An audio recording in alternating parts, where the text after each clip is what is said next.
జోగులాంబ గద్వాల జిల్లా అనంతపురం గ్రామంలోని ప్రైమరీ స్కూల్లో ఓ విద్యార్థిని పట్ల అసభ్యకరంగా ప్రవర్తించిన హెడ్ మాస్టర్కు దేహశుద్ధి చేశారు. పోలీసులు రంగప్రవేశం చేశారు.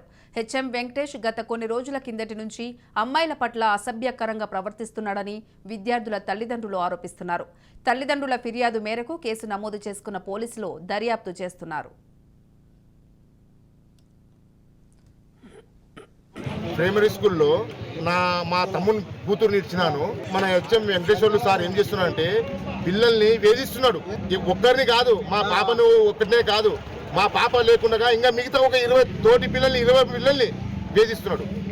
ఎట్లా వేధిస్తున్నాడంటే నువ్వు ఇక్కడ రామ్మా, ఈడ గిచ్చుతా, ఈడ గిచ్చుతా, ఈడ గిచ్చుతా, యాడంటాడా గిచ్చని చోటల్లా గిచ్చి చూపిస్తున్నాడట. చూపించి ఇక రాసి తప్పులు ఉంటే ఈ రిజిస్ట్రేషన్ చేసి ఇస్తున్నా, ఈ దీంట్లో ఎన్ని తప్పులు రాస్తే అన్ని ముద్దులు నీకు పెడతా, నువ్వు పెట్టించుకున్నాలా, ఖచ్చితంగా పెట్టించుకున్నాలా అని, లేదంటే నువ్వు నా సెకండ్ వైఫ్ అని అంటాడట. అదే ఇక్కడ I love you అని కూడా రాసిండు. చూడండి, ఇది ఏమైనా పద్ధతే సార్? ఒకటి అడగండి మీరే.